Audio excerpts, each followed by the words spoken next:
Hey everyone, I'm Jay. And I'm Sean. And we watched a movie. Yes, we did. Do you know, Sean, what this look is for today? Yeah, it looks like a unicorn. Does it? Yes, it does. Does it feel like an 1980s aerobic instructor unicorn?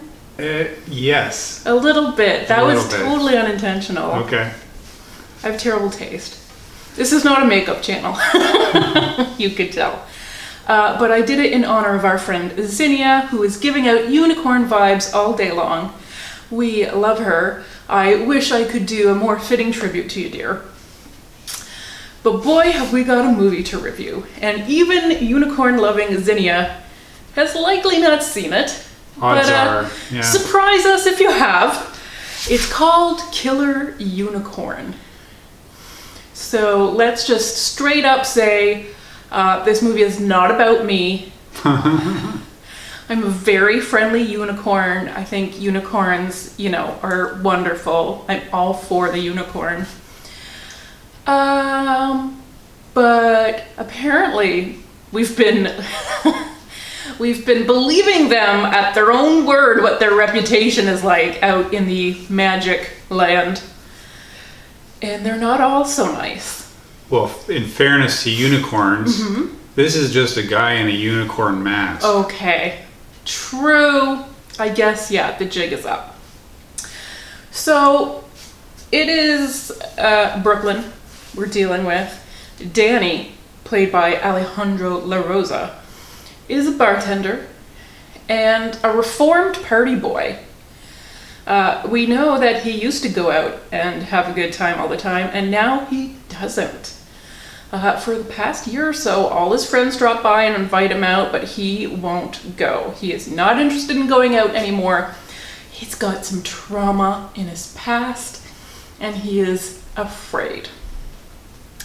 Like Danny, all of his friends are queer. I guess unlike Danny, most of his friends are drag queens. And so they have a party lifestyle, this group.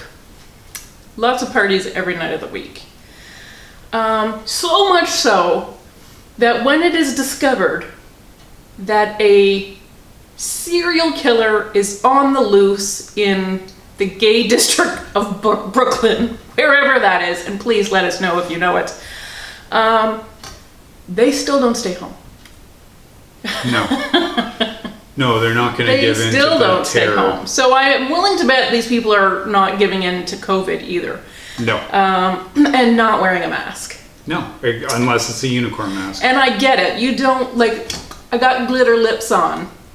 You don't want to put a mask over that. Cover your beautiful soul. But somebody should be paying closer attention, because this killer unicorn, and I have to be careful not to say unicorn killer, because no unicorns are harmed in the making of this movie. It is a killer unicorn who shows up to the clubs wearing the unicorn mask and nothing but a pair of very skimpy sequined booty shorts. Sometimes a sequined vest. I still maintain that he stole that vest. He came into the club with nothing but the shorts, and yet he took something out of coat check. So what's going on?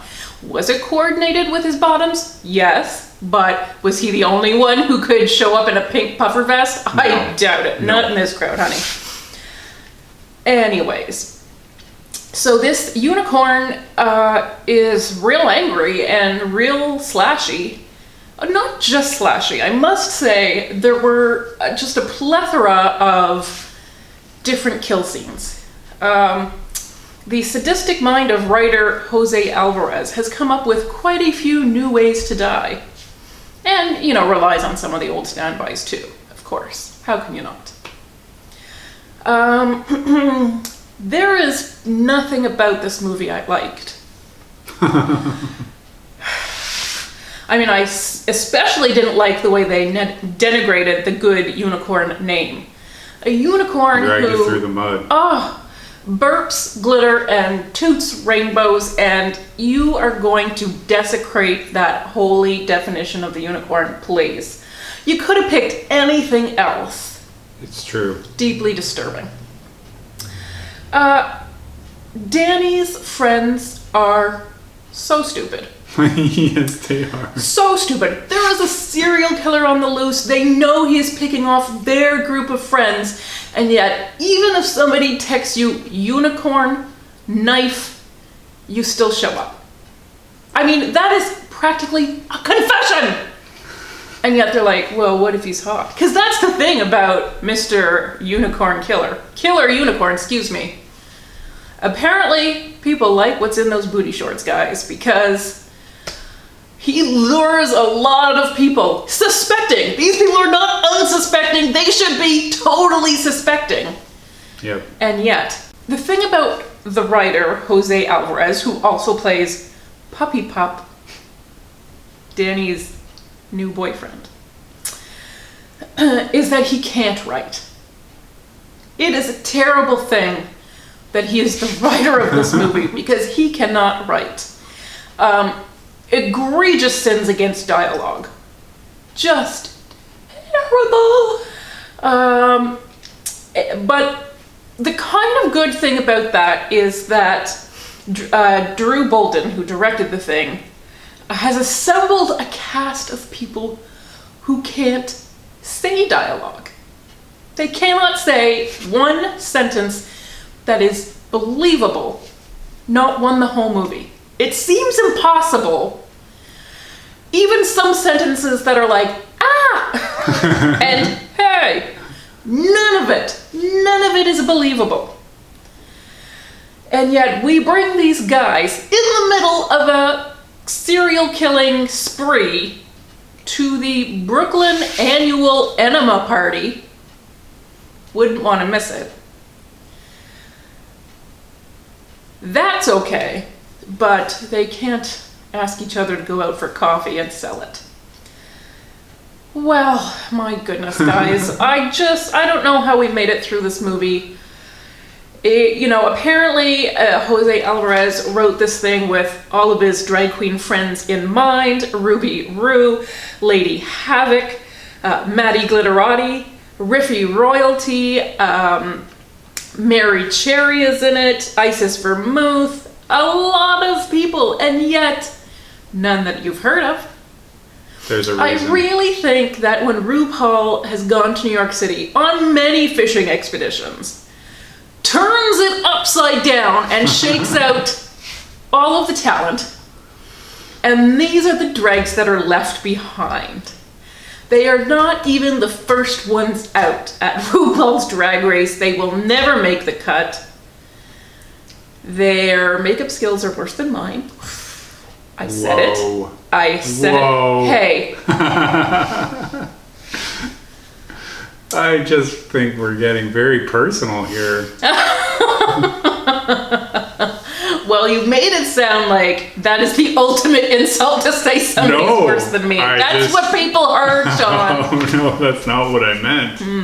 I just meant things are really getting serious. Yeah. Well, I'm calling it like I saw it, and I saw it for 90 minutes straight. It was terrible. It was actually about 75 minutes. Oh, okay. It's a very short movie. Thankfully. But it didn't feel that short. No, it doesn't. It didn't feel short. It doesn't. It's because of the terrible acting and bad dialogue, and just, it's worse than the usual slasher film don't go in there. This is like, one of the characters is specifically like, you should call the cops. And the guy is like, no, I'm just going to text all of my friends. Yeah. I'm not sure how that was a solution. Nothing made sense. There were no choices that a human being would ever make. I mean, you could even say besmirches the name of drag queens, because there are some pretty savvy business people in the drag queen community. There are some straight up super sharp people, and all of these were idiots. Every single one of them more idiotic than the last. It pained me. It pained me. It pained me also that you have all of these supercharged performers, and they couldn't afford a single song. So you see them performing in the clubs, and they are mouthing the words they are performing to, because I'm sure they're dancing to Britney, but we get some, you know, free Generic, audio library stuff that we all rip off from YouTube. So it is ridiculous. You know, if you can't afford to bring the good wigs, the good shoes, the good makeup, and not even a single song, then you don't set this sucker in the drag community. You just don't. End rant. Poor unicorns. Don't drag the unicorns into something like this. Just let them be happy. Like, really. It was upsetting. Yes, I can tell you are going to carry this with you. But you're not upset about this? You just let everything go. You're so annoying. You're such a horse. Yeah, a horse. You might even be an ass, I'm not sure. Just trudging along. You're no unicorn. Just putting up with bad movies now and then. Not even complaining, just getting through it. Yeah. That is my thing. Anyways. Aren't we such a nice couple? We're a beautiful couple. Oh my gosh, how are we even married? Nobody knows. So it's a bad movie. It's a super bad movie. It is a super bad movie. There is just no universe in which you need to see this movie, so don't. Yeah. Happy Halloween, guys. If you want to suggest a better movie, please do, because this one needs redemption. Quick. Thanks for watching, everyone. Bye. Bye.